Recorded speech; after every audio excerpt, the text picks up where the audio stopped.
এই বাচ্চার কথা কেউ মনে রাখবে না, এই বাচ্চাটার কথা কেউ মনে রাখবে না। 3 মাস পরে, 6 মাস পরে, 1 বছর পরে আরো নতুন ইস্যু আসবে, আরো নতুন পাপ হবে, আরো বড় বড় ঘটনা ঘটবে। এরপরে মানুষ এই বাচ্চাটাকে ভুলে যাবে। এই বাচ্চাটা কি তার মৃত্যু যন্ত্রণা বলতে পারবে? তার সম্মানহানি বলতে পারবে? তার পিতামাতাকে বলতে পারবে? মিরপুরের আমিসার ইস্যু নিয়ে আমাদের জনপ্রিয় বক্তা আবু তোহা আদনান সাহেব কঠিন জবাব দিলেন, যেটা শুনলে আপনিও একমত হবেন। অবশ্যই সম্পূর্ণ ভিডিওটি দেখবেন এবং অবশ্যই শেয়ার করবেন। বাংলাদেশের ইতিহাসে এটা আছে যে একটা ঘটনা হলে 2-4 দিন চিল্লাফাল্লা হয়, পরবর্তীতে আরও একটা ঘটনা আসলে এটা ঢেকে পড়ে। এই বিষয়টা নিয়ে আবু তোহা আদনান সাহেব কি বললেন বিস্তারিত শুনুন, তারপর অবশ্যই ভিডিওটি শেয়ার করবেন, কমেন্ট করে আপনার মতামত জানাবেন। এখন প্রশ্ন হচ্ছে, তার পিতাকেও যদি আমরা জিজ্ঞাসা করি, ইসলামে রেপের শাস্তি হচ্ছে মৃত্যুদণ্ড, আর ব্যভিচারের শাস্তি হচ্ছে অর্ধেক কোমর পর্যন্ত পুঁতে পাথর নিক্ষেপ করে হত্যা করা। এবং বিবাহিত ব্যক্তি হলে এই শাস্তি, অবিবাহিত হলে 100 বেত্রাঘাত, 1 বছরের নির্বাসন এবং সমাজ থেকে বয়কট করা। আকর্ষণ হলে সরাসরি মৃত্যুদণ্ড। 3 মাস সময় লাগার কথা না, 3 দিনের মধ্যেই করা সম্ভব।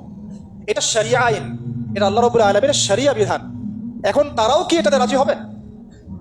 যারা শোক প্রকাশ করছেন তারা কি এই বিধানটা কার্যকর করতে রাজি হবেন? যে দর্শককে সবার সামনে প্রকাশ্যে মৃত্যুদণ্ড দেওয়া হোক, শরিয়া আইন কার্যকর করা হোক?